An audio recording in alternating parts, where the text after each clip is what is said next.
Assalamualaikum warahmatullahi wabarakatuh. Halo semua, perkenalkan nama saya Siti Masito dari SMA Negeri 1 Taman Sari. Visi utama saya adalah menjadikan komunitas MPK Kabupaten Bogor Koordinator Wilayah Selatan ini sebagai komunitas yang dapat menjadi wadah dalam memperluas hubungan persahabatan dan berorientasi pada pengembangan kepemimpinan. Dalam mendukung visi tersebut, saya mempunyai 3 misi utama, yaitu pertama, membentuk jalinan hubungan sesama anggota di dalam koordinasi dan juga kepada pusat. Karena seperti yang kita ketahui, hubungan yang baik itu dapat mempermudah proses interaksi gitu. Misi yang kedua yaitu menjadikan komunitas MPK Kabupaten Bogor ini sebagai media bertukar informasi dalam membuka pandangan dan juga wawasan.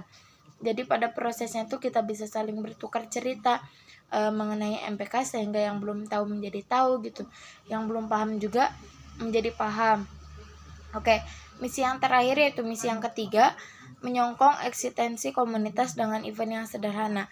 Karena saya berharap dengan kita mempunyai program kerja yang terlaksana dengan baik, orang-orang lambat laun akan mengetahui ternyata komunitas MPK Kabupaten Bogor ada yang wilayah selatannya. Jadi kalau misalkan orang-orang pada tahu terutama di pihak sekolah udah tahu gitu, jadi pada proses perizinan dalam kegiatannya akan lebih mudah. Karena seperti yang kita ketahui kan, kalau misalkan MPK beda dengan OSIS, yang dimana pada proses perizinannya kadang-kadang susah karena kita nggak punya dasar hukum undang-undang yang jelas gitu. Nah, maka dari itu kalau misalkan namanya udah besar, orang udah pada tahu, jadi secara gak langsung proses perizinannya juga akan lebih mudah gitu. Untuk program kerja, saya merancang sebuah webinar yang dimana pada proses pembuatan webinar itu bukan kita mencari orang untuk memberikan materi, tapi kita sebagai anggota komunitas ini yang akan memberikan materinya atau memberikan tips and triknya terkait suatu hal yang akan dimuat pada webnya gitu.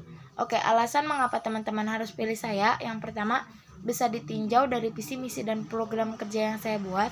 Saya menginginkan sebuah komunitas yang dimana bukan hanya tempat untuk mencari teman baru, tetapi tempat yang dimana kita dapat mengembangkan diri kita dan juga mengambil manfaat lebih banyak terkait dengan MPK gitu. Untuk alasan yang kedua, saya menginginkan sebuah komunitas yang dapat diakui, karena kalau misalkan udah diakui pasti banget perizinannya akan lebih mudah gitu. Terima kasih, jangan lupa dukung saya, pilih nomor 2. Wassalamualaikum warahmatullahi wabarakatuh.